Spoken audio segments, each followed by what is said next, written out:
இந்த நாளுக்கான கர்த்தருடைய வார்த்தை எரேமியா தீர்க்கதரிசியின் புத்தகம் 40ஆம் அதிகாரம் 4ஆம் வசனம். அது ஒரு பெரிய வசனம். ஆனாலும் கூட நமக்கு தேவைப்படுகிற ஒரு வார்த்தை மட்டும் இந்த நாளில் எடுத்து நான் பேசியிருக்கிறேன். வா, உன்னை நான் பத்திரமாய் பார்த்து கொள்ளுவேன். இதோ தேசமெல்லாம் உனக்கு முன்பாக இருக்கிறது.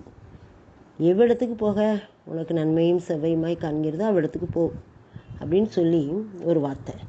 அது எரேமியா தீர்க்கதரிசியை பார்த்து யார் சொல்லுதா அப்படின்னா, அந்த நெபுசராதான் சொல்கிறாரு. நெபுசராதான் என்ற ராஜா என்ன செய்தார்னா, எரேமியா தீர்க்கதரிசியை விலங்கிடப்பட்டு அழைச்சிட்டு வருவாங்க. அப்போ அவர் சொல்லுவார், நீ வேணா என் கூட வா, வந்தேன்னா நான் உனக்கு நன்மையாக இருந்தேன், என் கூட வா, நான் உன்னை பத்திரமா பார்த்துக்குவேன். என்னோடு கூட பாவிலோடுக்கு வர உனக்கு நன்மையாய் தோன்றாவிட்டால் இருக்கட்டும். இதோ தேசமெல்லாம் உனக்கு முன்பாக இருக்கிறது. எவ்விடத்துக்கு போக உனக்கு நன்மையும் செம்மையுமாய் காண்கிறதோ அவ்விடத்துக்கு போ அப்படின்னு சொல்லி அந்த சேனாதிபதி என்ன செய்தார்னா, இவருக்கு எரேமியா தீர்க்கதரிசியை பார்த்து சொல்வார், வா, நான் உன்னை பத்திரமாய் பார்த்துக்கொள்வேன், இந்த தேசமெல்லாம் உனக்கு முன்பாக இருக்கிறது அப்படின்பார். ஆனால் அது எங்கே கூப்பிடுதாருன்னா, அவர் எகிப்துக்கு கூப்பிடுதார். ஆனால் எரேமியாவுக்கு அங்கே போகிறதுக்கு மனசு இல்லை. அப்படின்னா இவர் உடனே என்ன செய்தார்னா, அவருக்கு வழிப்பணத்துக்கு செலவுக்கு ரூபாயை கொடுத்து நீ போ அப்படின்னு அனுப்பி விட்டுருந்தார். இல்லை, ஒரு அருமையான வார்த்தை. இந்த வார்த்தையை நாம் நம்முடைய கர்த்தராகிய இயேசு கிறிஸ்து, பிதாவாகிய தேவன், பரிசுத்த ஆவியானவராகிய தேற்றரவாளன் நமக்கு இந்த வார்த்தையை சொல்கிறாரு அப்படின்னு நம்ம நினச்சிக்குவோம். வா, உன்னை பத்திரமாய் பார்த்துக்கொள்வேன். நீ வா, நீ என் கூட வா, நான் உன்னை பத்திரமாய் பார்த்துக்குவேன். இதோ தேசமெல்லாம் உனக்கு முன்னால் இருக்கிறது. நீ எந்த இடத்துக்கு போகணும்னு நினைக்கிறியோ அந்த இடத்துக்கு போ அப்படின்னு நமக்கு ஆவியானவர் கட்டளை கொடுக்கிறார். நாம் சில காரியங்கள் என்ன செய்வோம்னே குழம்பி போயிருப்போம். எப்படி செய்ய, என்ன செய்ய, எப்படி இதை எந்த வழியில் நடந்து போக, இந்த காரியங்களை நாம் எப்படி செய்ய அப்படின்னு நமக்குள்ள ஒரு போராட்டம் வரும்போது தான் கர்த்தர் இந்த வார்த்தையின் மூலமாக நம்மோடு பேசுகிறார். வா, நான் உன்னை பத்திரமாய் பார்த்து கொள்ளுவேன். இப்போ ஆண்டவரோடு நம்ம போகும்போது அவர் நம்மை பத்திரமான செய்வாராம், பார்த்து கொள்ளுவாராம். அவருடைய வழி நடத்தல் நம்மோடு இருக்கிறது. அவர் நம்ம எப்போது என்ன செய்கிறார், வழி நடத்துகிறார், பத்திரமாக நடத்துகிறார். கால் இடராதபடிக்கு பத்திரமாய் உன்னை நடத்தி கொண்டு போகிறார். வழியில் தூதர்களை வைத்து உன்னை பாதுகாத்து கொண்டு போகிறார்.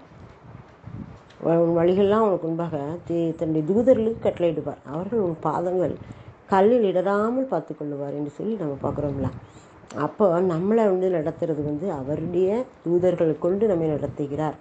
அதான் சொல்கிறாங்க, வா, நான் உன்னை பத்திரமா பார்த்துக்கொள்ளுவேன். ஒருவேளை நீ என் கூட வரலனாலும் இதோ தேசமெல்லாம் உனக்கு முன்பாக இருக்கிறது. எவ்விடத்துக்கு போக உனக்கு நன்மையாக இருக்குது அவ்விடத்துக்கு போ அப்படின்ட்டு அந்த அதிகாரி சொல்கிறாரு. கர்த்தர் நம்ம என்ன சொல்கிறாரு, நீ உனக்கு எந்த இடத்துக்கு போகணும்னு நினைக்கிறியோ அங்கே போ, உன்னுடைய கால் மிதிக்கு எவ்விடத்தையும் உனக்கு சொந்தமாக்கி தருவேன். இப்போ நம்ம என்ன செய்யணும்னா, ஆண்டவரே எனக்கு வழிகாட்டுங்க, நான் எந்த பகுதியில் போகணும், கிழக்கு போகணுமா, மேற்கு போகணுமா, வடக்கு போகணுமா, தெற்கு போகணுமா, எனக்கு காண்பிங்க, எந்த இடத்துக்கு போகணும், எவ்விடத்துக்கு போக நீங்கள் எனக்கு சித்தம் வச்சுருக்கீங்களோ அவ்விடத்துக்கு என்னை அழைச்சிட்டு போங்க அப்படின்னு நம்ம கர்த்தருடைய சித்தத்துக்கு ஒப்பு கொடுக்க வேண்டும். ஆபிரகாம் அப்படி தான் செய்தார். லோத்து 2 மேய்ப்பர்களுக்கும் சண்டை உள்ளாகும்போது ஆபிரகாம் சொல்லுவார், லோத்தை பார்த்து, நீ எங்கே போனால் போ, நீ வலதுபுறம் போனால் நான் இடதுபுறம் போகிறேன், நீ எங்கே போனால் அதுக்கு எதிரில் நான் போகிறேன் அப்படின்னு சொல்லுவார், விட்டு கொடுப்பார்.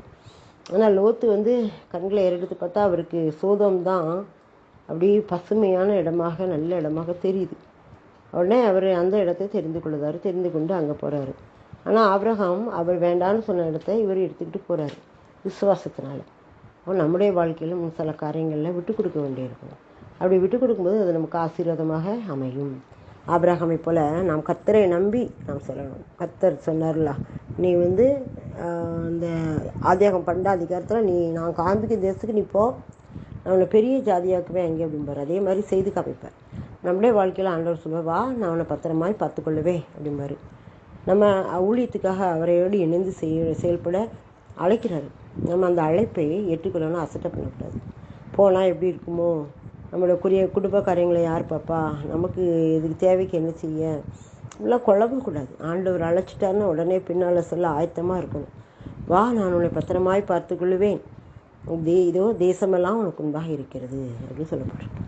இப்போது பரந்த தேசத்தை நமக்கு தந்திருக்கிறாரு, பரந்த உலகத்தை தந்திருக்கிறாரு. நீ எங்கேனாலும் போ, நான் உன்னை பத்திரமா பார்த்துக்குவேன் அப்படின்னு சொல்லுவார். ஆண்டோடைய வார்த்தையை நம்பி நாமும் ஆண்டவருக்காக உழைக்க, அவருக்காக ஊழியம் செய்ய எழும்பும்போது ஆண்டவர் நம்மோடு வருவார். வா, நான் உன்னை பத்திரமாய் பார்த்துக்கொள்ளுவேன் என்று சொல்வார்ல. அந்த வார்த்தை கீழ்ப்படிந்து நாம் செல்லுவோம். ஆண்டவர் அற்புதம் செய்வார். எத்தனையான திருத்தலான மக்கள் தேவைகளிலும் பிரச்சனைகளிலும் கஷ்டங்களிலும் இருக்காங்க. அவங்களுக்கு போகிறதுக்கு ஆண்டவரே இந்த வல்லமையின் ஆவியானவர் எனக்குள்ளே வரட்டுப்பா. அவங்களுக்கு போய் நான் ஜெபிக்கும்போது விடுதலை கிடைக்கட்டும்.